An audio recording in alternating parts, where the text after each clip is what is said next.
Welcome to International Dispute Negotiation, your guide to resolving disputes everywhere.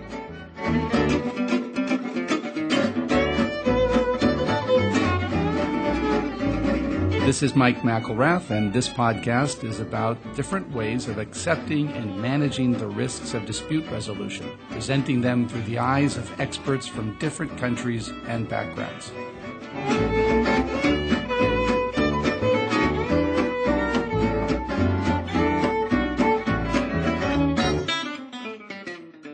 Well, this is Mike McIlwrath, Senior Counsel Litigation for GE Oil and Gas, and I'm here in Houston talking to Tom Sikora.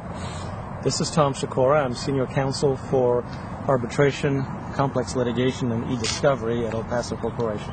And thanks for taking time to talk to us about dispute resolution, because you and I, in our jobs in litigation, get asked a lot about what we can accept and what we can't accept in our contracts. Given that we're global companies, these issues seem to come up fairly often when we're in negotiations to do a new deal somewhere. Indeed. And we very often deal with commercial counsel approaching us about arbitration provisions that they are considering inserting in their agreements. In fact, let me ask you, you guys have an automatic policy of always including arbitration in your contracts? We do not have such a policy. It's been argued by some that it is worth having such a policy because then you can represent to the other side that you have to have an arbitration provision because your internal policy requires it.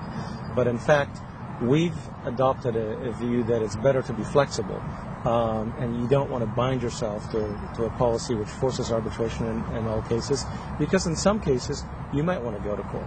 Yeah, I mean, that's the similar approach to what we take. We have nothing written in stone. We have preferred dispute resolution clauses. Sometimes it may be court, sometimes it may be arbitration, but we're not we don't have any particular policy that we insist is a deal breaker in every case.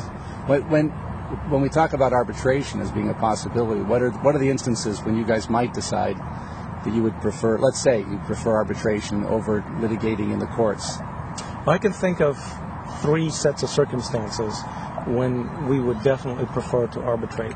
The first one is when you are dealing with an international contract and you really need to opt out of the counterparties or host states' court system because of perceived bias against the foreign investor or foreign counterparty, or simply because of the lack of sophistication of the judiciary and the court system.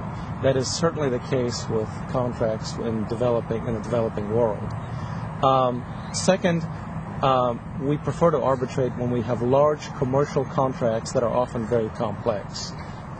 We are concerned that even a jury in desirable jurisdictions is not going to understand the economics and the complexity of that type of arrangement, and you really want to have disputes under those arrangements being handled by a panel of experts. And third, for those companies that have the option of litigating in the U.S. court system, particularly now after the imposition of the introduction of the new federal court rules of civil procedure in December of last year, which mandate very broad electronic discovery, I think arbitrating is an ability or an option to opt out of the U.S. court system to avoid the enormous costs of electronic discovery. Yeah, and the interruption that goes with it for the business, obviously, is a big concern. Not just the cost for the outside counsel, but cost in terms of how distracting it can be for the business. Electronic discovery can be very intrusive, very complex, and very expensive. For the average company of large size, you're talking about hundreds of thousands of legacy computer programs and legacy backup tapes. Discovery of those media could be extremely expensive and extremely protracted. Well, it's interesting, because here we are. I'm an American lawyer based in Europe, and you're a European-grown lawyer, but who's based in the U.S., and we've come to similar sort of conclusions that sometimes you want to think seriously about whether or not you really want to have dispute resolution in the United States at all, if you have an option of maybe deciding to dispute somewhere else, or at least not subjecting yourself to the U.S. procedural rules. Let me take you back. The considerations that you gave, I think, are probably similar in many ways to the way that we would approach things. I'm not sure that we've articulated it quite as clearly as you have, but certainly in our business, what we look for in dispute resolution is a fair and efficient procedure. We want to make sure that the fairness will be obtained, and then it's not going to take us a lifetime, or what would be for my business a lifetime might be 5-10 years, which is a very long time horizon to have a dispute decided. So we look at the available options and try to go with the best one, among those that might be acceptable, to try to negotiate with the other side, the one that would be in the best interest of both parties. Let me ask this. There tend to be two schools about dispute resolution clauses. One where you can negotiate them to somewhat of a tactical advantage to your side, and the other where you just want to get something out that's going to be neutral for both sides. So you guys come out with on one side or the other?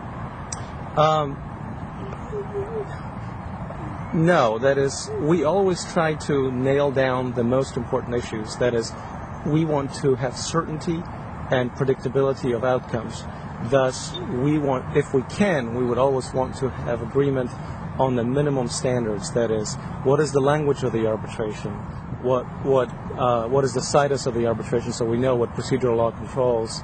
How many arbitrators are we going to have? Given the scope of the particular, or the dollar figure of a particular dispute. Sometimes, if we want specific experience of the arbitrators, we will want to insert that. Although experience clauses are a double-edged sword, so I often disfavor them if they're overly limiting in the choice of arbitrators. Governing law of the contract of the procedures is always something that we want to nail down, because we don't want to do governing law disputes. Often, if you want to restrict the powers of the arbitrators to award certain types of damages, such as exemplary damages or consequential damages, we will want to insert that in the arbitration clause themselves. In other words, we want to have the corpus of provisions that we think will give us predictability and certainty of what the procedure of the arbitration will be negotiated up front, so it's in the clause. Right. I think our approach is rather similar in that what we're looking to obtain out of a dispute resolution clause is not something that will lead to a one-sided or a tactical advantage to us, but rather just make sure that we get the efficient process and a fair look at the facts and the merits of the case in the end. My experience is that I've seen clauses, and we've had clauses at times where I think the negotiators thought that they were being a little bit tactical or strategic, and I've just seen those come back to haunt us later on, maybe because you never really can predict ultimately what sort of disputes might arise. An example of that clause is a clause that requires such a narrow choice of arbitrators, such that it's almost impossible to find and appoint these individuals. For example, I had a clause where the arbitrators had to speak both English and Hungarian, but could not be citizens or residents of either Hungary or the United States. We had one actually was proposed to me, with a very angry commercial manager one time who came with a clause in which the other side, the customer, which was a bid being put out, and the dispute resolution clause was proposed that it would be decided by a sole arbitrator, and the sole arbitrator would be a distinguished professional appointed unilaterally by the other side. And I went back to the guys and said, look, folks, I don't think that's a very smart idea for us to accept a clause like that. And the commercial manager came back and said, well, it's a deal breaker. The customer says we have to take it or not. And I said, well, I think that should be a deal breaker. And we eventually wound up not bidding the project. That's a deal. That's the best thing about this deal is not doing it. It's not doing it. Well, guess what happened? I fell out of touch with this commercial manager. I saw him 6 months later, and I said, well, whatever happened with that project? And he said, nobody else bid on it either. So they had to rebid it with a fair dispute resolution clause. Let me, on one of the other points, on the first point you made about when you want to opt out of the court system of a particular country, how do you know whether the courts are acceptable? Or it may just be that you don't know. Maybe you don't have a sufficient sense of comfort with local dispute resolution, or do you actually have information that the courts are bad? Well, I think it's the former. If you do not have sufficient information so that you can be confident